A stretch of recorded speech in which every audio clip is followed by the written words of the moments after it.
So, hi everyone, welcome to today's SciML webinar. Today we're excited to have Lenz Fiedler giving the talk and Michael Herbst as our session chair. Assistant Professor Michael Herbst is an assistant professor at EPFL with a joint appointment in the Maths and Materials Science Institutes. He runs the Mathematics for Materials Modeling Research Group, where their main interest is understanding the simulation errors in materials modeling and the development of robust black box methods.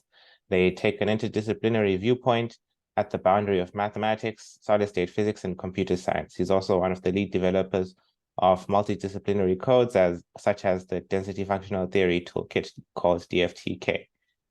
With that, I'll hand it over to you, Michael. Yeah, Keith, thanks very much for the introduction. And actually, I'm also very excited to chair this meeting today. I'm very happy for given the chance to participate in this way actively in the SciML webinar also. And yeah, it's my pleasure to introduce today Lenz Fiedler. So basically, Lenz is right now a PhD student at the Center for Advanced System Understanding in Görlitz, Germany. So he's basically been doing this for the past couple of years. So as far as I understand, approaching to the end of the PhD, he's done, he has done an undergrad in physics and chemistry at the Technical University of Freiburg. Basically, already at the master there, he looked into basically, improving density functional theory, in this case, self-interaction error, bringing that to modern functionals. And after this, he apparently seemed to have been a little bit bored of academia and went into industry, which I always like when people, try out the other direction of work as well. He worked in metrology, so basically a rather drastic change, but then found his way back exactly for the PhD to work now on full-scale machine learning surrogates for DFT, basically across temperatures, across the sizes. And in particular, the expertise he has now is to look at the local density of states as a way to describe and surrogatize density functional theory calculations, which I personally, I've also used that in my work on SCF methods. So I'm very interested to see how that all fits in and how we can basically get this into the picture of DFT. So yeah, without further ado, I'm very much looking forward to your talk, Lenz. And I've been informed by Lenz that he would be very happy to take questions while he's going along. So if you have something to, that's unclear to you, it's too fast and so on, please, basically show off your hands or write a question down and I will interrupt Lenz and give you the chance to ask your question. So with that said, please, Lenz, go right ahead. Thank you so much for the kind introduction. Yes, as you just mentioned, if there are any questions, please feel free to interrupt me. I know that electronic structure can sometimes be a colossus of equations that seem a little bit hard to grasp if you're not from the field. And so I would encourage everyone, if anything is unclear, that's very okay to just ask questions right away. Apart from that, today I will talk to you about the efficient calculations of electronic structures with machine learning models, research that I've been doing for quite a while now here at the Center for Advanced Systems Understanding. And before diving right into it, I would like to just take a quick minute to talk briefly about the Center for Advanced Systems Understanding, because it's quite a new research center in Görlitz in Germany. Görlitz is not a city you would usually associate with science. It's a very new research institute. We've only been on the map for about 4 years. We're sort of in the center of a very, very acute triangle between Leipzig, Dresden, and Wrocław, cities that you may be more familiar with. And I think it's a really nice initiative to bring research to the more rural areas and to present to you now research that was conceived in a city such as this. So if you're interested in other work people at Casus may be doing, feel free to check out our website out. That being said, let's now talk about the work I have been doing.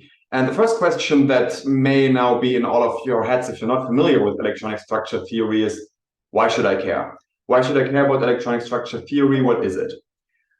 So the first thing to be said in that direction, and I hope that there are not too many particle physicists here at the moment, is that fundamentally all matter is made up of electrons and nuclei.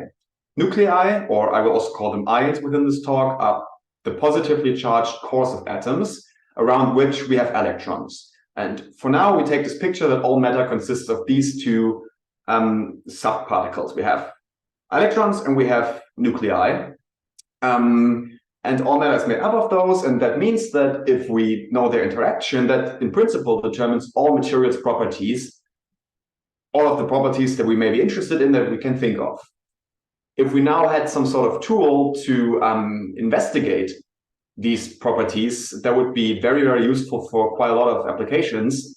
And in principle, we do. We have electronic structure theory, which allows for the computational investigation of the electron distribution, and through that, all of these materials properties. And that holds important insights for material science, chemistry, and so on. We can calculate things like conductivities, capacities, elastic properties. In principle, this is what electronic structure theory allows us to do. Now, the next question that may arise is, why machine learn the electronic structure? Apparently, there's some sort of theory. I just spent an entire slide on it. Can't we just use that? To understand why we have to machine learn something, we need to understand a little bit more what's going on in electronic structure. For now, let's consider this the electronic structure problem that we will think of. We have a certain number of ions. We know how many there are. We know their chemical species, whether they're carbon or sulfur or whatever. And we know where they are in space. This is encoded in this variable uppercase R underscore. And we have some sort of observables that we're interested in, be it conductivities, capacities, energies, you name it.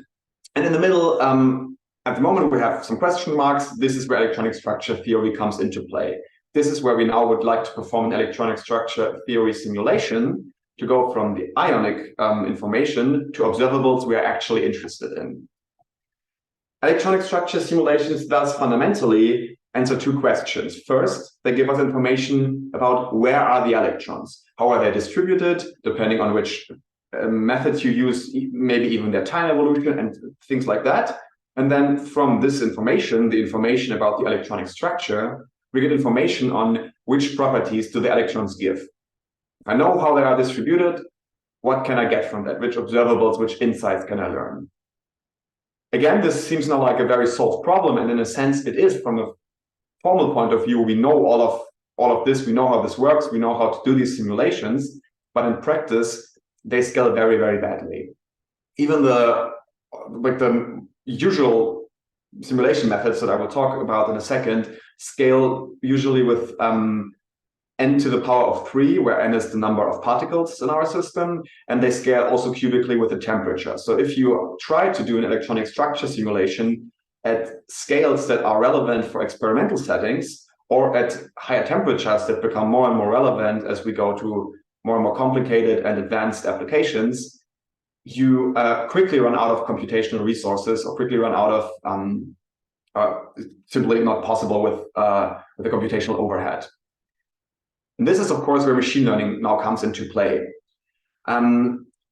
Most machine learning approaches do what is outlined here. They machine learn observables. They ask the question, based on data, which properties do the electrons give us? When I say most frameworks, I refer to a review paper I have written with a few co-authors and published last year, where we investigated which machine learning approaches are there in the field for electronic structure theory. And we found that most of the approaches do what is outlined here in green.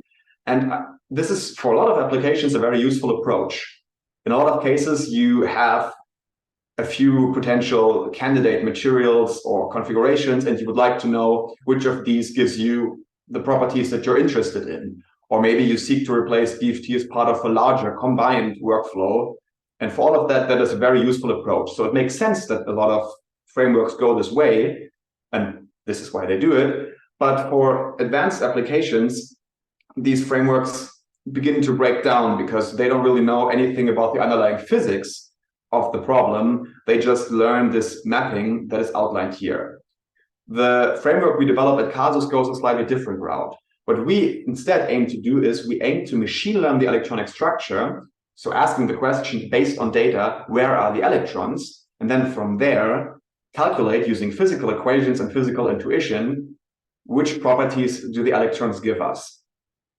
And so the second part of that is sort of the same equations that you would use in a standard electronic structure simulation, of course, adapted to our workflow. and we machine learn the first part of the problem. To understand exactly what we do, I have to give you some background in electronic structure theory, and I try to keep it generally accessible. Again, if there are questions, please feel free to interrupt me. The electronic structure problem is as follows. We have Ni ions fixed at collective positions capital R underscore and Ni electrons at lowercase r underscore. Collective position means it's a list of vectors. Say you have 200 ions, then capital R underscore has 200, it's like 200 vectors with XYZ components. We know that quantum mechanically, we can describe the system correctly via the Schrödinger equation with a many electron wave function. It looks like this. We have the Hamiltonian operator H here, we have this wave function, we have energy eigenvalues, and we have again this wave function here. So this is sort of an eigenvalue equation where the Hamiltonian operator describes all of the interactions or energetic effects in the system. We have the kinetic energy of the electrons, we have the interaction between electrons and the interaction of electrons with ions. It's not necessary right now for you to completely grasp this equation if you're not familiar with it. Just know that there exists some sort of formal solution. If we could solve that exactly, great, we would have the entire electronic structure in the form of this wave function, which gives us the probability for finding all of the electrons at a specific electronic configuration, R underscore. So assume you position all of the electrons in your system in a certain manner, you put it into the wave function tells you how likely it is that your system is in that state. And I think it's probably evidently clear how that is very useful. If you had such a function, you would know for every conceivable state of your system how likely it is to find that state in that system, and that will tell you a lot about the material. And of course, ramping up like this means that there has to come some sort of a but, and the but is the direct solution is practically impossible of the Schrödinger equation. It's a non-separable differential equation with 3 NE variables. So we really have no way of treating it directly, which is where approximations come into place. The most common one is called or maybe not the most common one, but one of the most popular ones in practice is called density functional theory. The idea of density functional theory is to replace the multi-electron wave function with an electronic density n of r. So instead of having a wave function that gives you the probability of finding the electrons in a very specific manner, the electronic density just tells you how likely it is to find an electron at position r. That's different from an information theory point of view than what the many electron wave function would give you, but it's still very, very useful. And of course, it's an approximation, but it's accurate enough for most practical applications. And we then calculate the density via an energy functional and an auxiliary system called Kohn-Sham equations. I will briefly introduce this and try to keep the detail on a level that's important for the machine learning part of the lecture or the talk. In physics, we usually seek to minimize an energy, and we are looking for the density that gives us the minimal energy of the system. In the zero temperature case, we call that the ground state. And so we have to think about all of the energetic contributions that we have to calculate via the density. That's, for example, the Hartree energy, this classical electrostatic interaction of electrons, the interaction of the electrons with the ions. We have to account for the kinetic energy of the electrons somehow. And here I have written down some phi's that I will explain in a second. And we have to account for quantum mechanical exchange correlation effects. These, again, we approximate, and we don't have to go into the detail of the approximation right now, but there's another level of approximation here that still, for a lot of practical applications, work quite well. Now, what do these phi j's mean? They are part of an auxiliary system, that's not actually what we want to describe. We want to describe a system of electrons that interact with each other, but for numerical reasons, we use a auxiliary system of non-interacting electrons, the so-called Kohn-Sham orbitals or Kohn-Sham wave functions. That's this phi here. and these Schrödinger-like Kohn-Sham equations with which we can calculate the kinetic energy. And these Kohn-Sham wave functions reproduce the density. So that's now a lot of theory I've dumped out. So what's the important takeaway for the machine learning part here is we would like to replace density functional theory because it's the most practical simulation approach. In density functional theory, we have to be able to calculate densities, and we are looking for the density that gives us the minimal energy. We can calculate the energy with the density, but we also need this auxiliary system of one particle wave functions to calculate some parts of the energy. And this is something, or the functionality of this is something that we would like to reproduce with machine learning. One final remark here is that for many applications, temperature becomes important. Up until now, I haven't really touched on temperature, but as we go to realistic settings, temperature will become important. And in our case, the electronic temperature enters the framework via entropy and electronic excitations. This A is the total free energy of the system. It consists of the energy terms I've just introduced on the last slide, plus some entropy term that now features the temperature. And this entropy term, signified by these epsilon j's here, is also calculated via this auxiliary system. And then if we go to finite temperatures, we have to perform we have to account in this auxiliary system for excitations of the electrons that may move to higher energy states, which we do by using more wave functions than there are actual number of electrons in our system. What that means simply is that we scale unfavorably with temperature. As we go to higher and higher temperatures, more and more orbitals need to be considered, and that leads to this unfavorable scaling I was mentioning earlier. Again, the theory here is maybe not the most important part. Important to remember is temperature plays a role, and it adversely affects the scaling of the simulation methods we seek to replace with machine learning. So machine learning frameworks need to account for that. They need to recover the correct physics as good as possible, while still not suffering from the same scaling problems. Final remark here is are the ions.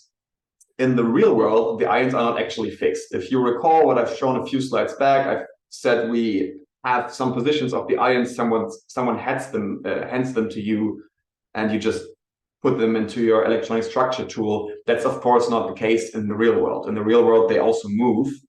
They just move on much larger time frames than the electrons. This is called Born-Oppenheimer approximation and allows us to decouple the electron-ion problem.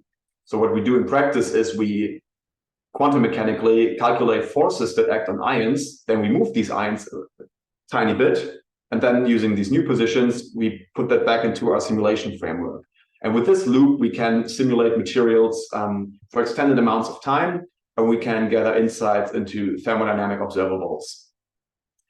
And when I mention that, because this is what density functional theory is often used for, so this is also what our machine learning framework would have to reproduce eventually. Now we come to thinking about the machine learning part. The first question that we should think about is, what should we learn? We realized a couple of slides earlier that we don't just want to learn observables by themselves. We would like to learn some sort of representation of the electronic structure that we can then use to physically calculate quantities we are interested in. The theory is called density functional theory, so one may be tempted to just use the density, but as it turns out, that is not enough. Why? Because we have energetic contributions that do not depend on the density, namely the kinetic energy and the electronic entropy. This is why I introduced them originally. They are usually calculated via this auxiliary system. So one may say, okay, well, then just learn this auxiliary system. That seems to work. The problem is that it's too costly. It would scale very badly with system size, and it would scale badly with temperature, even if we could do it from a physical point of view, which for physical reasons is also not all too easy to do. But assume we could, it would still not be feasible. So we came up with the idea of instead learning a quantity called the local density of states, the LDOS. The LDOS is calculated via this auxiliary system, via this Conchamp system, by taking the scalar product of the orbitals and then multiplying it with the direct function of the direct distribution of the eigenvalues. And the LDOS thus creates an energy vector for each point in space. For each point in your simulation space, you get a vector in the energy domain that sort of describes the energy spectrum at that specific point in space. As such, it retains a lot of the information in our auxiliary system while still being quantity that is computationally tractable. And since it's spatially resolved and resolved in the energy domain, we can calculate quite a few nice things with it. First and foremost, it gives us access to the density of states, the DOS, capital D, and the density, N, simply by integrating either over space or energy domain. And if you're from the field, then you know that the DOS and density are usually very important quantities that by themselves we may be interested in looking at. The LDOS also has some practical applications by itself, although in the context of this work, we mostly use it as an intermediate quantity. And finally, the nice thing is that the energy that I was talking about a few slides earlier, that is so important to the framework itself, can be expressed as a functional of the density and the density of states. So completely eliminating this auxiliary system, which means is that through the LDOS, we get access to quite a range of observables, all of them important in their own right, simply by learning one quantity, the LDOS, which is why we think the LDOS is a very good representation for the electronic structure. And to now approximate the LDOS with machine learning, we need to get the LDOS vector in the energy domain for each point in space. So we have to do such a machine learning inference, once we have trained the model, of course, quite a lot of times. Since a simulation cell may contain millions of grid points, and we need to calculate the LDOS vector at each individual grid point. To this end, we use neural networks because they are very efficient and very accurate at approximating such functions. I'm not going to go into detail here on how neural networks work. I think that's most of you probably have an understanding of that. They are, as I'm sure you all are aware, vaguely based on biological concepts and work by connecting multiple or like a lot of artificial neurons in a layered structure, and such a structure is very efficient at approximating functions such as the LDOS. And since they are efficient at doing that, we can do that for quite a lot of points, which is what we need for our models. And in the context of this work, we always use feed-forward neural networks. So sort of very, or rather simple models from a machine learning point of view, but they are effective at what they do and fulfill exactly what we're looking for in a machine learning model from our end. Coming back now to this mapping, we need to think about how to encode ionic information at each point in space. Since we map per point in Cartesian space, we need to also encode ionic structure there somehow. We do that via something called bispectrum descriptors. They are simply calculated via the ionic density. Imagine you have a Cartesian grid. These gray points are the Cartesian grid. And you have some ions that lie on some of these grid points, like this red one here. Now you have a green point in the middle. That's the Cartesian grid point you want to calculate some sort of descriptor vector for. So what you do is within a certain cutoff radius, that's the one shown in orange here, you calculate the ionic density around that point in space. And then you use mathematical representations or mathematical transformations to represent this ionic density in the form of a handy vector, usually between 50 and 100 entries long. And that vector describes the local ionic neighborhood around a point in space. And from that, you predict the local density of states, which is a representation of the local electronic structure. So the entire workflow is localized. To recap, what we would like to do is we would like to have a library to perform this mapping. We would like to get the local density of states, a representation of the local electronic structure at each point in space. And we would like some model M to give us that based on some bispectrum descriptors, capital B, that we calculate from the ionic structure, again, at each point in space R. And we have some hyperparameters, lambda, that describe the model, and then we have to choose accordingly. And we would like to have a library to perform that mapping, and of course, some post-processing for the local density of states. And maybe also find us some optimal models. And that is where MALA, the materials learning algorithm, comes into play. That's the software we developed to perform that mapping for us. MALA takes care of the 4 principal stages of this machine learning framework. It calculates bispectrum descriptors, so the local ionic environments. It uses PyTorch to set up a neural network training and inference scheme to use these descriptors to get us the local density of states, the local electronic structure. And then it uses analytical relations and physically motivated equations to, from that, calculate observables such as energies. And this was all published as part of our first MALA paper in Physical Review B 2 years ago.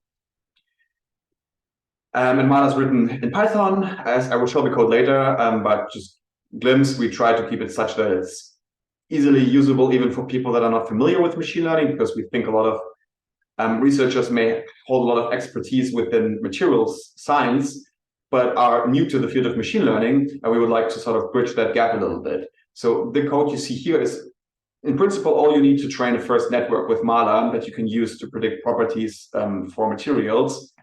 And this code here is all you need if you have trained a model to then actually predict something. And with that, I will now show you some results, some things that we have done with MALA in the remaining time. First is hyperparameter optimization. I think everyone that has already worked with machine learning can agree that hyperparameter optimization can be a drag sometimes. It's difficult to find an optimal set of hyperparameters. How big, how deep should a model be? How is it trained? All of that can be quite time consuming. So we performed a hyperparameter study with MALA and a simple aluminum system, where we tested different current and well-established hyperparameter strategies and calculated the mean absolute error for energy predictions across multiple network initializations for the optimal model, such a hyperparameter optimization strategy identified, and correlated that with the total compute time to arrive to that result. So what you would want here is as low an error as possible in as little time as possible. For the most part, we observe what you see here in the upper right-hand corner, sort of, where traditional methods such as direct search, with more involved methods such as orthogonal array tuning, which is quite recent, but works very nicely in my opinion. We also have methods like Optuna, which is a sort of standard library nowadays, I think, for machine learning, that has a very powerful, but also quite involved hyperparameter optimization strategy. And if you compare all of these approaches, you see that the general theme is the more compute power you put into it, the better is your result. That makes intuitive sense. But it's one, nice to know it, and second, it's good to quantify it, because users may have different compute resources on their hands and different time frames to operate on. So that's MALA allows you to choose which hyperparameter optimizations you would want to use, and with this gives you the opportunity to find the best model for you in a reasonable amount of time. We also investigated something called NASWOT, Neural Architecture Search Without Training. It's we didn't develop the method itself, we just used it, but NASWOT was originally developed to score the performance of networks, the assumed performance of networks before actually training these networks. So to correlate neural networks, or the assumed performance of neural networks, with some sort of score you can calculate without training the networks. It operates on the basis that even untrained networks should be able to identify or to distinguish the similarities within data sets. And if a network does well so before training, it will perform even better after training. And we also applied NASWOT to our data, to our electronic structure data. And we got the results shown here in red, where the error is arguably worse than for some other hyperparameter optimization techniques, especially if you look at the antennas, which signify the robustness of the model. The model we get here is less robust than, for example, for Optuna. but it's incredibly cheap. On multiple GPUs, you can run such an optimization within minutes. And again, it's not the best model, but it works reasonably well. And we think this may be a first step into getting models such as this available for a larger audience that may not have access to vast compute infrastructures to just run a few machine learning tests with the electronic structure data. Secondly, we of course had to look into a first proof of concept example. And for us, that was reproducing the electronic structure of aluminum at room temperature. If you're familiar with the electronic structure of aluminum, you know that it's not necessarily a complicated material. The density of states is very close to the free electron model, but this makes it a good target for our first investigations. And the idea here simply was to see, can we reproduce the energies of or the DFT energies with our model? Shown here in green are the predictions by Mahler, in black the DFT Elders targets. There are a few snapshots that are a little bit off, but overall we are able to reproduce the energies quite nicely. And especially taking the scale into account, we get errors of around 3 to 4 millielectron volts per atom, which is very competitive for these types of models. And this again was published in our original Physical Review B article. We also looked into reproducing the density of states. That's shown here. In black, the original density of states, or the actual density of states. In red, our prediction. And then on the right-hand side, the error for the DOS prediction. And again, you can see that overall, we are able to reproduce the DOS quite well with these models. So this is the first indication that in principle, our models work. Now, of course, we have to investigate several dimensions of transferability. The first ones are phase transitions. The question here is, can models distinguish between solid and liquid aluminum at the melting point? Melting point of aluminum is 933 Kelvin. And in order to be generally useful to a wider range of applications, models should be able to resolve such a phase transition.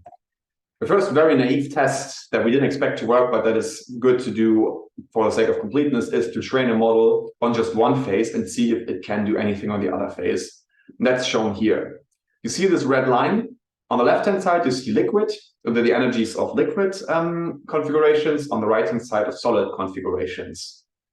Black is again the DFT target, and blue is the liquid model, and this brownish color, I would say, is the solid, as a model just trained on solid data. And you can see, unsurprisingly, that models trained only on a singular phase only perform well on that phase. And the liquid model does well on the liquid phase, it fails on the solid phase, and vice versa. And then, of course, we ask the question, can we do a hybrid model that works by getting data from both phases? And that's what you see here. The black points are the same ones, but here now in green is a hybrid model that has been trained on solid and liquid data. And now here we can see that the energies are reproduced quite nicely. And this also serves as a motivation for instances where the structure may be varying between phases, not in the sense of a strict phase transition, but maybe if other simulation parameters may be changed such that you observe vast structural differences within your data set. We know that as long as we curate our data set accordingly, we can resolve these differences. And you see that here, the phase transition, the energy is quite nicely resolved. And we also looked into the electronic density, whether or not that would be resolved by such a model. Shown here is on the x-axis, the DFT target electronic density, and on the y-axis, the predicted electronic density, predicted via the Elders. First predict the Elders, then integrate it to the density. And in doing so, you would expect all of the points in an ideal case would lie on the axis, on the line y equals x. Of course, that's not the case for real-world data. We have some deviations from a perfect prediction on the left-hand side for liquid, on the right-hand side for solid aluminum. But overall, most of the points, as is denoted here by the brighter color, lie pretty much on that line. So overall, we reproduce the density quite nicely on two different, structurally very different phases. The next thing we looked into was size transfer. And the question here is, can models perform inference at length scales larger than they were trained on? It should be noted that for the other type of machine learning DFT models I mentioned earlier that just perform an observable mapping, so to speak, this is a quality they usually come with. So if you have something like a machine learning interatomic potential that just reproduces energies via machine learning, it's almost a given that they will have some sort of size transfer. Most of the frameworks do that. But since we do something slightly different, since we predict volumetric quantities, we have to ask the question if this is also possible. Can we train a network on, let's say, 256 atoms and then predict the electronic density at 100,000 atoms? We think, or we thought that we should be able to do that because we base our predictions on local environments, and as long as those are similar in larger cases, that idea should hold. But of course, we had to investigate that. And the transfer was tested with room temperature beryllium of up to 2,000 atoms. And the results are shown here. The transfer was tested up to 2,000 atoms because that's the largest number of atoms where we could still perform a DFT calculation. And shown here in red is the error of the total free energy when calculating, when predicting it with a model that was trained on 256 atoms. So when doing just this size transfer, and you can see that the total free energy error mostly stays constant. It slightly goes up here, goes down a little bit here again, and it never really leaves a range of, let's say, -5 to 5 millielectron volts per atom, which is again very competitive for these types of models. And we similarly also looked into the density prediction error. Shown in green is the mean absolute percentage error of the density prediction, which never exceeds 1%. So within the range where DFT models can be, where DFT calculations can be performed, our models reproduce DFT accuracy. And that was all published in this paper mentioned down here. And there we also then further investigated, okay, if we now move to very large, previously unattainable sizes, such as 100,000 or 100,000s of atoms, is there still some indication that DFT accuracy is retained? And this is not as straightforward because we can't directly compare to DFT. We have used some different analysis to investigate that, but we found that we have a clear indication to believe that the accuracy holds. And so we can now scale our models up to previously unattainable sizes and predict the electronic structure there. While regular conventional DFT sort of cuts out at a few thousand atoms, I know that there are some linear scaling DFT methods, but since they're based on different approximations, we don't compare against those directly here. Our models scale linearly, and we can predict the electronic structure of up to 100,000 atoms. Finally, we have to think about temperature. Can a model perform inference at a temperature it was not trained on? If it cannot, then that's a problem because we would have to retrain the model for each temperature we're interested in. We tested it on solid aluminum from 100 Kelvin to 933 Kelvin. And our first test, very simple test, was to just see, well, if we just train our model on one temperature, how well does it work? Seen here again is the total free energy error. And we would like our model to be at least within this dashed line of 20 MeV per atom. The dotted line would be the actual standard we would like to set, 10 MeV per atom. And as you can see here, just training on one temperature doesn't work all too well. And not that we expected it to do, but it's interesting to investigate it because we see that while it works rather badly and the accuracy goes awry pretty easily, it actually works well close to the temperature it was trained on. So that's an indication that temperature transfer is possible. We just have to train the models better. But that's what we did. We incorporated more and more temperatures into the training data set. First, just at the edges of the temperature range. That wasn't enough. Then another data point in the middle of the temperature range. That helped, but not enough. So finally, we added 2 temperature points in the lower regime, and that helped a lot. But Yeah, that helped a lot, and we are finally able to recover the accuracy we were looking for. It is to say that there is a physical motivation for why we need more temperature points in the lower temperature regime than in the higher temperature regime, and knowing that helps us build models in the future. It has been, or one can show that in the lower temperature regime, structural changes between individual temperatures are more, or there's stronger changes or larger changes in the local ionic structures between individual temperatures at lower temperatures than at higher temperatures, where there is just more diversity within the temperatures. So what one has to do is has to pick more different temperatures in the lower temperature regime and more data in general for higher temperatures. And knowing that enables us to build these temperature transferable models regularly, and allows us to access the electronic structure for a range of temperatures. We have also shown that we can extrapolate to higher electronic temperatures. This is now a very technical point, but I like to mention it regardless. In DFT, you can vary ionic and electronic temperature independently. That may be important for processes such as laser heating, where you first heat an electronic system and then the heat is transferred to the ionic system. And DFT can simulate such instances, because you can see that the electronic temperature, if we increase the electronic temperature, the total free energy goes down for DFT. Traditional machine learning methods, shown here in blue, are not designed to reproduce that behavior. They only care about the ionic temperature, and this is not to slander traditional ML approaches. This is just not what they were designed for.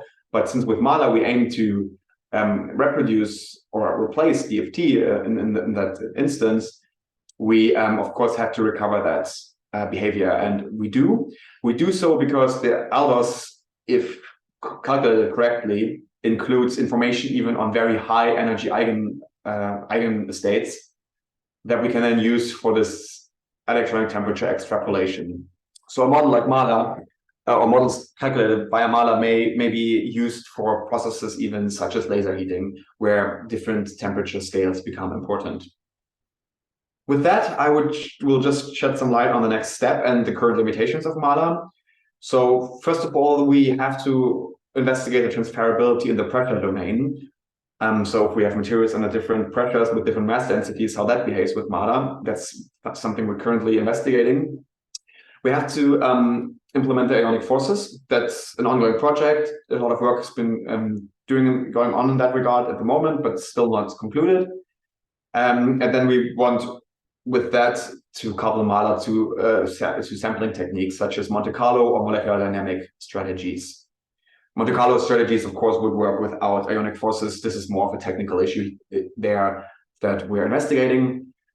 And of course, I mentioned that the ALDOS is nice because it holds so much information that we may use. And then, of course, we have to implement ALDOS-based observables to that end. And finally, I would like to give a small summary. We can, with MALA, build accurate ML models of the electronic structure, not just specific observables, but the electronic structure as a whole, so to speak, of course, within our localized approximation. We can access the electronic structure across system sizes, temperatures, and phase transitions, and we can do so at DFT accuracy. And with that, I will show you one final result. This is a beryllium cell with 130,000 beryllium atoms. We have the atoms lie here on these vertices of this gray grid you see, and they're also visualized with the colorful bubbles here on the upper part of the picture. And in the middle of the cell, we have shifted a few slices of that cell in the y direction, and that creates a stacking fault. And we wanted to see if we could resolve the changes that introduces in the electronic density with our models. And so we just set out to do that. We calculated the electronic density once with and once without the stacking fault. Shown here in red is the difference in density between these calculations, which is localized exactly within the stacking fault. So with a tool like MALA, we're able to investigate electronic structure effects even at large scales, because 100,000 atoms is not something you can trivially calculate with DFT tools. Actually, for most of the DFT tools, that just won't work at all. And this simulation was done within a matter of, I think it was 40 minutes on a few CPU cores to get this insight into that larger cell. So we think that's a very useful tool for a lot of applications in that regard. With that, I would like to deeply thank all of the people involved in the development of MALA. We have a wonderful team at Casus itself. We have a great team that we collaborate with at the Sandia National Lab. So MALA is a joint development between Casus and the Sandia National Lab in the US. And we also have some collaborators from Oak Ridge, and quite recently also some help from people at NVIDIA, which is great. Yeah, and I would thank all of them for their great work, and I would thank you for your attention. If there are questions, please feel free to ask. You may also, of course, check out MALA on GitHub. It's open source and freely available. Yeah, thanks very much, Lenz. So indeed, we have one question at this stage, which I would take up before we go to the code demo, and then I would suggest we wrap up after that. So the question right now is by Kian Poo. He asks, well, first of all, he congratulates you for your fantastic work, where I would really chime in. And then he asks, what are the reasons that the transfer learning works well? Does this indicate that MALA is able to capture the potential energy surface better? Can we trust this ML model for regions that were not in the data set? Thank you, of course, first of all, for the nice work, and thank you for the question. And with transfer learning, to clarify, do you mean in the temperature domain or in the general size transfer domain? Because that's a little bit different to answer. I'm not entirely sure how Kian can get back to that. Right. Because I'm not able to give him. Yeah. No, he can. Okay, good, perfect. Right. You hear me? Yeah. Great. Thanks, Lenz. So I was initially want to ask the question on the size transfer, but I saw temperature transfer also is interesting. So if you can talk about both of the transfer, both type of transfer, that would be awesome. Yeah, of course. So for the size transfer, the idea is, I'm wondering if there's a slide to maybe illustrate this well. But for the size transfer, the idea is simply if you encounter the same sort of local effects within your small cell, you will encounter the same ones, and you encounter the same ones in the big cell.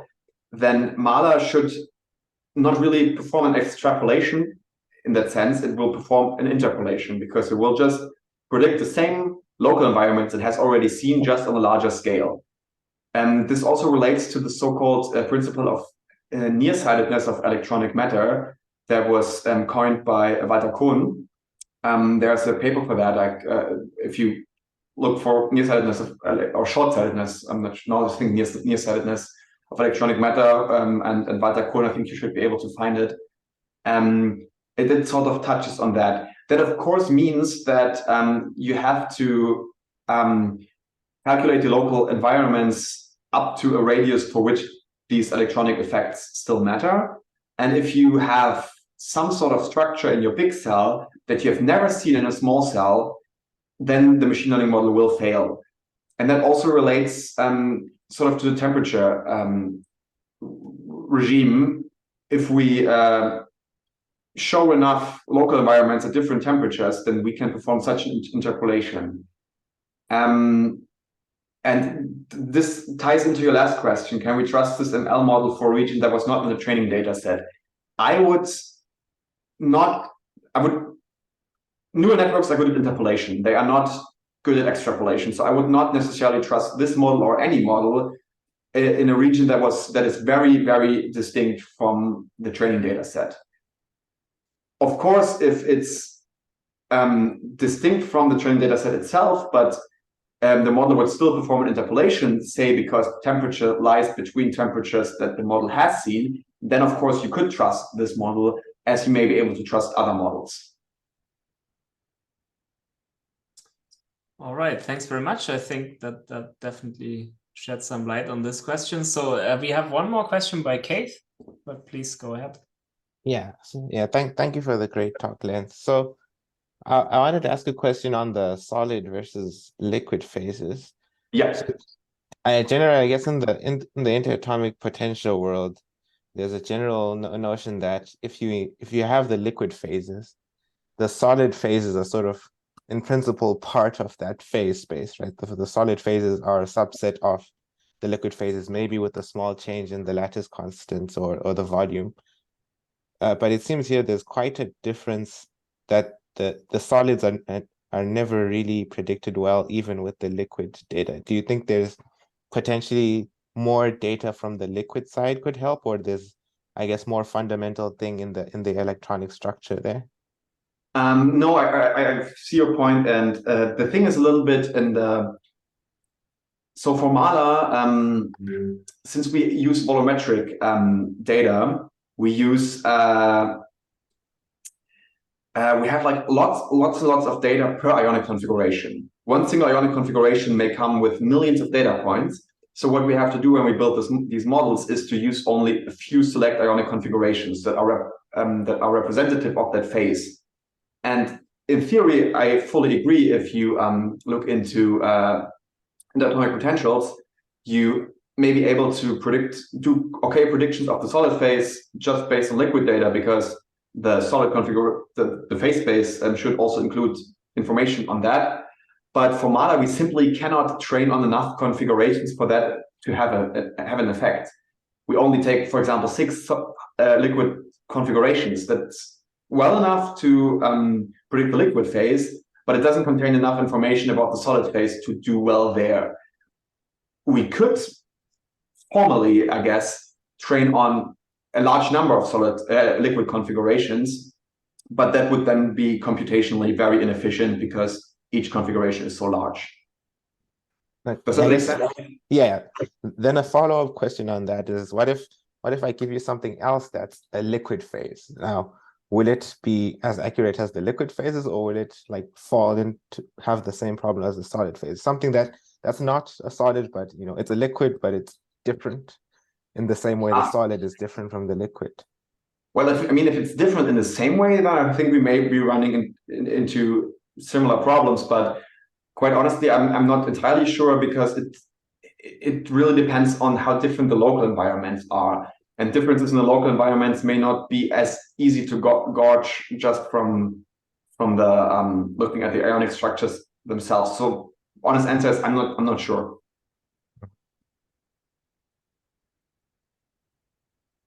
Yeah, thank you. Actually, now that we're talking about the temperature, I also have a question or two on that. So first, especially when you go to these really, really large temperatures, like a few thousand K that you showed later on, you're getting to the point clearly where DFT at the standard functionals that we use in DFT by themselves start to become questionable, right? Right. So is that something you have thought about? I mean, of course, in your case, that's your data, that's what you have, and you try to reproduce it as much as you can. But at some point, you might be interested in, can I go beyond whatever the DFT gives me, maybe in some way? Is that something on your pipeline?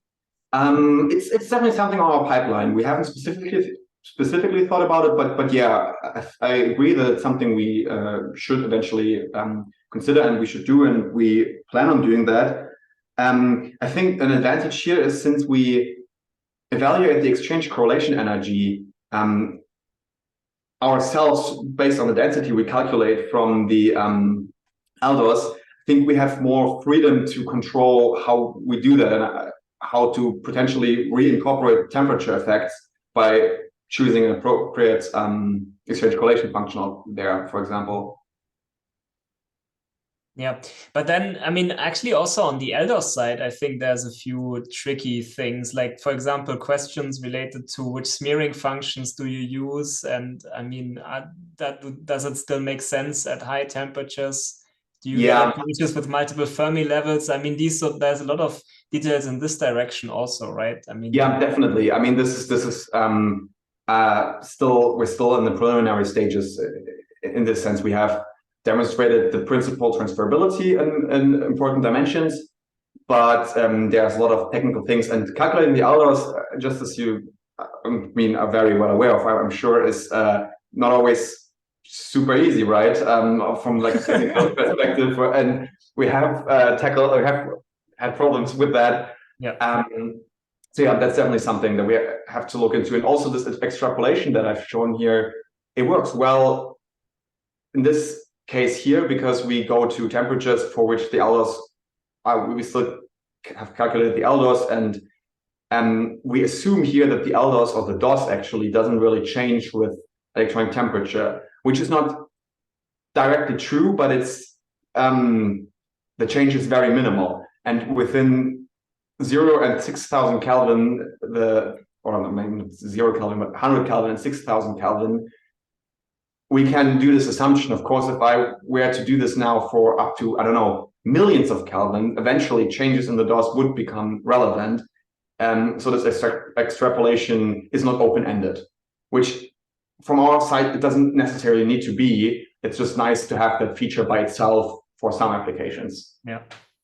Yeah, so just that leads to the second follow-up question that I had, which was basically the question of did you look at using maybe derivatives of the LDOS with respect to the temperature, right? Because I mean, if you are limited in the number of data points that you can compute in terms of temperature, then maybe that's something that can give you additional information. We didn't look at the derivatives. What we did look at for in this paper is we looked at the like just how much the DOS changes with temperature, and that was pretty minimal. But we didn't look at derivatives specifically. But it's a good idea. We should maybe do that as we go to more and more adverse settings. Yeah, thanks. Keith still has the hand up. I'm not sure if that's another question. No, it's fine. Okay, good. So I guess we have a few minutes left for you to give us a quick code demo.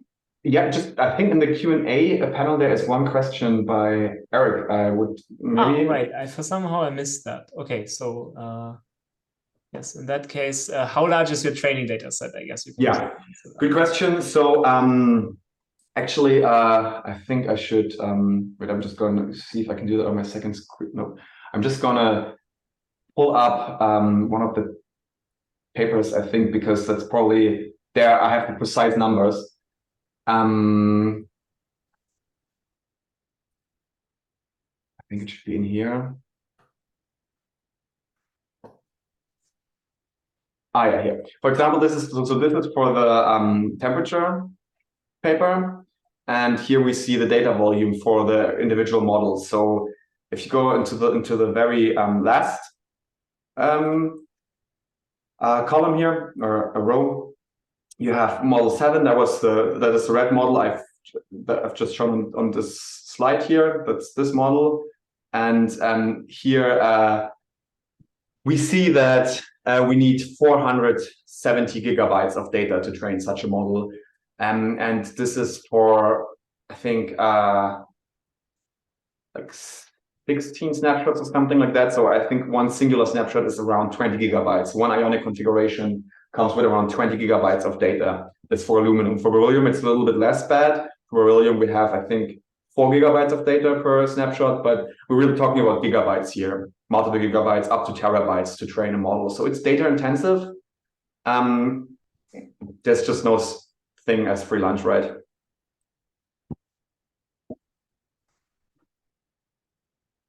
Does it answer the question, or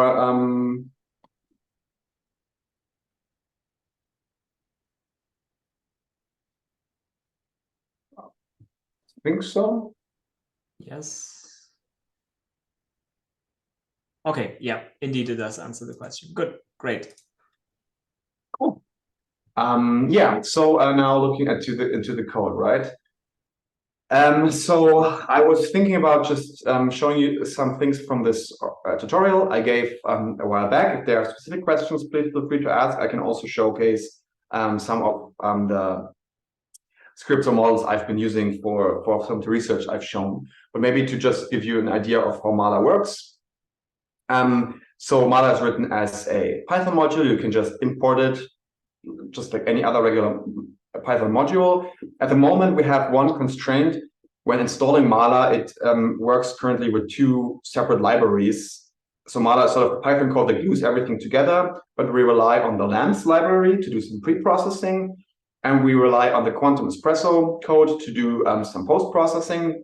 So currently these two have to be installed alongside Mala. Of course, I on my machine have that loaded, but that may be a problem. If you set it up, that you have to make sure that that's also there. And then Mala works with uses internally these parameters objects. The philosophy behind Mala is to be very reproducible. So to store all of the parameters for all the things you do in a singular object that you can save and load. So everything is always bundled together and you don't forget, oh, which learning word did I use? What did I do there? And that's of course structured. We have something for the data, something for the data generation, for the network, and so on. You can then, for example, show all of the parameters needed for the data. And you see that there are a bunch of parameters, all of them initialized to a meaningful default. So you don't have to set all of them by hand. That would take quite a while. You can, of course, choose if you want to use GPUs, MPI, whatnot. You can save these parameter files and later load them. And they are all JSON files, so human readable. You can modify them at your leisure. And if you, for example, add a comment in the parameters, save that and load that, then you see that that has been saved. There's some, and then you see here the entire list of parameters. There are a huge number of them, but again, you don't have to set all of them, just the ones you actually need. The rest is meaningful defaults. The first thing we have to do is to pre-process data. Actually, the very first thing we have to do is simulations. We're not going to run electronic structure simulations in 20 minutes. Assume you have done that, then you want to pre-process data. You have your simulation outputs. We use Quantum Espresso for data generation. We plan to also provide support for other simulation methods. But let's say for now you have Quantum Espresso calculation. Now you want to do machine learning with it. You have to pre-process the data. And with Mala, that's quite easy. You just pick, that's the lines you see here. You pick the parameters you need for to calculate the bispectrum descriptors and the elders from the simulation you have performed. There's also, in our hyperparameter paper, we also describe how to correctly set these values, but for the most part, you can just use the defaults.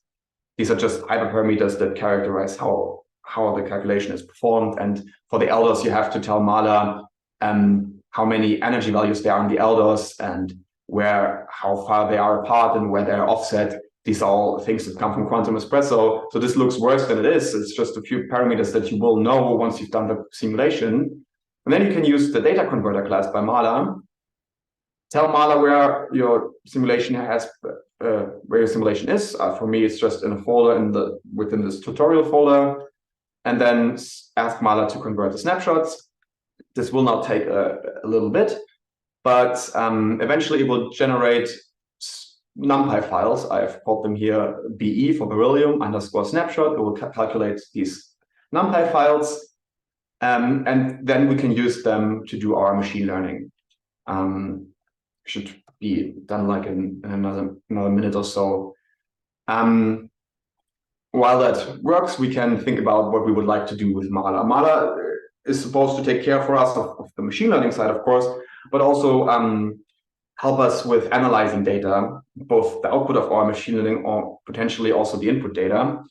And if I tell Mala something about the elders, I can then use one of the elders calculators provided by Mala and ask it to read from a NumPy file the elders, give it some additional calculation parameters, and then I can use this calculator to calculate things I'm interested in from the elders, like density of states, for example, and I can plot that. This looks like a very weird density of states, which is because I calculated the density of states for 2 beryllium atoms and very unrealistic settings. This is just my development examples. And now we have everything we need to train a first model. Again, our philosophy was here to make it such that it's accessible even to people not directly from the field. So again, we just have to create some parameters, and then this is most of the code we need for training a neural network. Mala comes with a data handler class.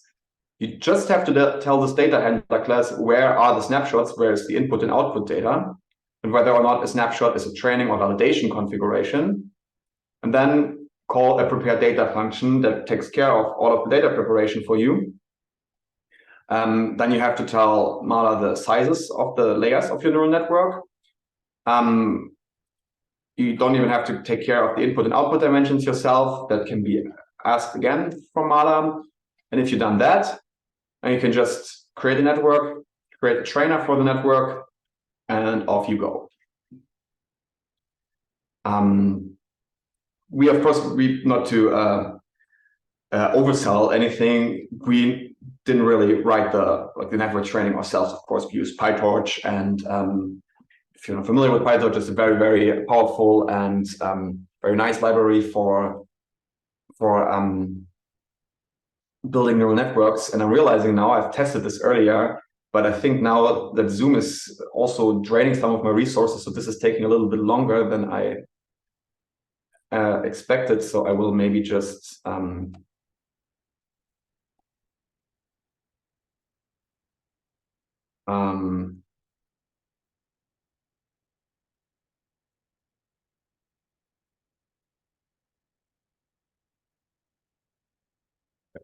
slow that down a little bit. So say that it trains for a smaller number of epochs, so the training progresses faster. I think maybe did I do a typo? No. So I just asked Mala to, instead of 100 epochs, just train for 10 epochs. An epoch is the entirety of when you train on the entire data set once. So like one iteration of the entire data set is an epoch. So the default is 100. So I would have tried to go through the entire training data 100 times. We just went 10 times because for timing reasons. So now we have trained this little network. We have trained it for 10 epochs. So 10 times we have gone through the entire training data set. And now we would like to test this model. For the testing, we tell Mala how this looks like, so it can do physical things with it. Then we clear all of the training data out of our RAM, and we add new data that we would like to test on. That's all done here. Again, rather quickly. And then we have a tester class within Mala that we just have to tell which observables we would like to test. In this case, I will test the bend energy simply because that's usually fast calculation. And voila, I get here the bend energy. I get these results in electron volts. The MeV per atom here is wrong. It's electron volts. So I have 0.07 electron volts. That's at 2 atoms. That's something of the order of like 35 MeV per atom accuracy. It's not too good, but I mean, I've just trained a network for 2 beryllium atoms for 10 epochs. That's not really what we would do in real life. But for this simple case, we already have our first model. We can do things with it now. So the next parts of this tutorial were aimed at discovering different parts of the machine learning framework. So I will not go into much detail here. I had, with people attending the tutorial, we looked into things like early stopping. So stopping the training when we see that the accuracy of the model is flattening out. We looked at different layer sizes. We looked at modifying the learning rate, modifying the type of training being used, that is being used. We looked into scaling input and output data, which, as I'm sure many of you are very familiar with, is a crucial thing to do for large-scale machine learning applications, and so on and so on. And we looked into activation functions and so on. So you see you have lots of ways to modify the models within Mala. Then we come to tuning the hyperparameters, which again is a dreadful task in a lot of cases. And we try to make it a little bit more accessible. It still can take quite a while to get good models. The basic idea is that you again tell Mala which data to use. And then you have, Mala provides an interface for hyperparameter optimization. You just have to tell Mala which hyperparameter optimizer you would like to use For example, we can use Optuna here. We have to tell it how many trials, so how many potential networks it should try. I will set this number to 5 again, because I think my machine is running a little bit slow today. And then we can add hyperparameters. This, some of you have used Optuna. This interface will look very familiar with you, because we just essentially built another front end for the Optuna library to be compatible to the rest of Mala. And we tell it stuff like, this is a categorical hyperparameter. It comes with a list. This list has these entries and so on. And then we add a hyperparameter as we want it. And then we perform such a study. So now Mala will try to train the different networks and eventually give us a model that it assumes is best. So this is the first trial that just finished. It should do 5 trials. We can briefly wait that out.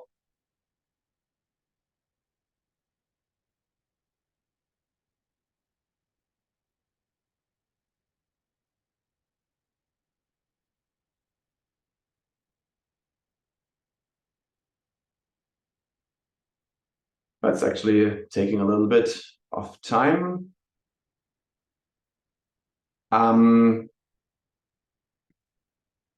Yeah.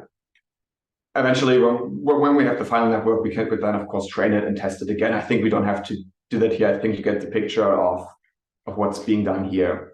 There's also a section that I think I will, maybe in the interest of time, sort of jump over, but we also looked into, I was talking earlier about this nested algorithm where we tried to do training-free hyperparameter optimization. And we did something similar for the bispectrum hyperparameters. This sounds very technical now, but in practice, when you run a Mala model, you would like to know, how do I calculate these descriptors that I need to get my model going? And we have found out that since there is some sort of physical or they are calculated in a physically motivated way, there's also some physical intuition we can use to tune these hyperparameters without training a model. This is also described in this hyperparameter paper I've linked. But for now, maybe let's brush over that and instead look into something different, namely what we can do to run inference and predictions. Let's assume for a final time we train a network. That should just start in a second once the hyperparameter optimization has finished. Maybe while we wait, any questions up to this point? I'm not sure if I'm rushing this too much. Anything anyone would like to ask? Doesn't seem to be the case. No, right now we don't have any questions. Great. I'm just finished. It's almost finished.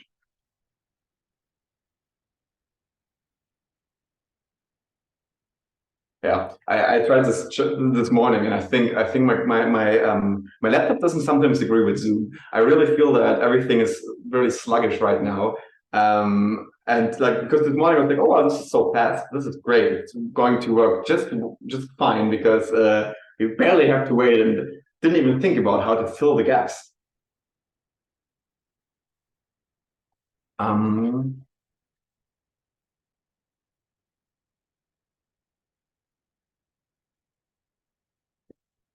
Final trial, that should be over really quickly.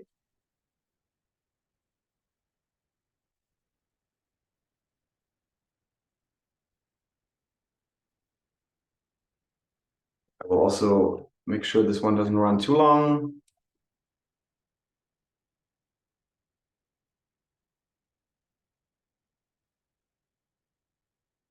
So yeah, assume we now train our final model. And then, of course, we would like to save models.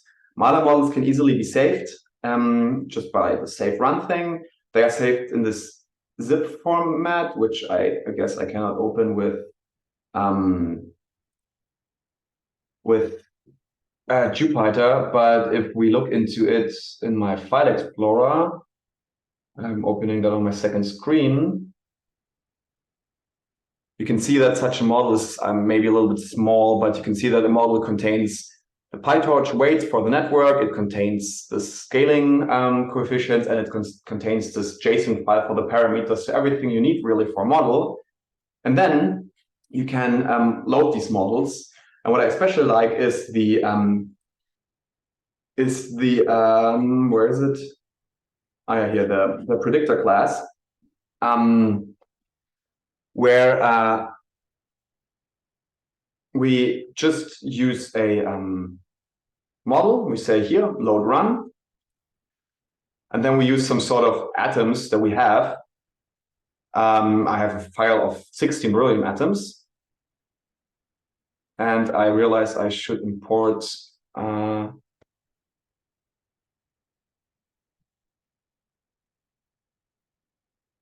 hasn't read that correctly.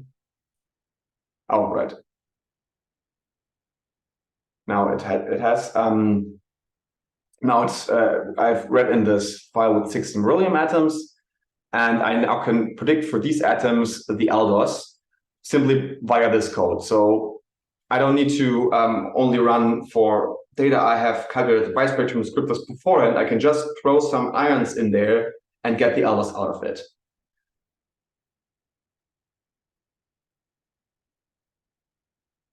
And energy because it's faster. And in the same sense, then, once this takes now a little bit longer than the inferences we have seen beforehand, because now the bispectrum descriptors have to be calculated for this. And then the final thing I may show you, this again may take a little bit, so we may open up the Q&A for now, but then I can use the same code to calculate the electronic density from this aldos. I can write it into a cube file and I can look into it. And if this then is finished, I can show you that this model I've just created, oh cool, it failed. That's great. I can show you how we can then look at the density. So we can look at the density for 16 beryllium atoms with a model for 2 beryllium atoms. And I think it just failed because I should have tested it. I think I sort of went wildly with the models. I think this was the wrong model for this specific example. I had another one for that loaded, but I think you in principle get the picture. I think in the interest of time, maybe I would ask the question if there are any questions in the audience, anything in particular I should show. Yeah, I will forward the question right now. It seems we are all in the clear. I encourage you, maybe that's one thing I can show. I encourage everyone who's interested in this to take a look at our GitHub repository. The code is open source, it's freely available. Feel free to check it out. If there are any questions, like you use the code and you have any questions, feel free to open issues. We're usually very fast in responding to problems, and we're very eager to help. If you're interested in the code and would like a more hands-on approach, you can also contact us. This tutorial was originally designed for a research group at the TU Dresden that I gave an introduction to because they were interested in maybe using that potentially for their research. So feel free to reach out there. Yeah, I think that was a good way to wrap it up. If there's no more questions by anyone, I would say let's just thank Lenz for this great presentation and the good overall. We have a final question, so last minute. Yeah, so Eric asks, what types of materials can Mala be applied to? Any constraints? Good question. So to be completely honest, currently we have only used Mala for metals. And semiconductors, or semiconductor research that's actually being done more on the Sandia side. So I'm not too familiar how progress is going there. I know this is something that's currently being investigated. We have not used it too much on insulators. And a master's student of ours currently investigates the application of Mala to molecules, which to my knowledge works quite well up until now. So yeah, I would say metals definitely. Semiconductors and molecules should work. We are currently investigating that. Insulators or other types of materials we haven't looked into that much. Oh, and mostly we have looked into materials at the moment that have only a few chemical species. So I have looked at only one chemical species at Sandia. I know they've looked at compounds with 2 or 3 species, I think, but not that much more. But if you have an application in mind, Eric, I'm sure it would be very interesting in looking at how that may work, and I would be very happy to have a look with you. Great. So Eric says thanks, and so do I. And I think in the interest of time, let's just wrap it up, and I hand it over to Keith. Yes, so thank you so much for the talk. This was the last talk of our fall series, so thank you to everyone who's been attending. And I'd also like to thank the MICDE for helping us host all these sessions. Videos for all the sessions are available on YouTube. And a very big thank you to Esther, who's on the call, for helping organize this series. We'll be back in the spring with a lot more exciting talks. So thank you, everyone. And thank you, Michael. Thank you, Lenz. And see you next semester. Yeah, thank you for the invitation and thank you for hosting. Thank you. Bye-bye. Bye.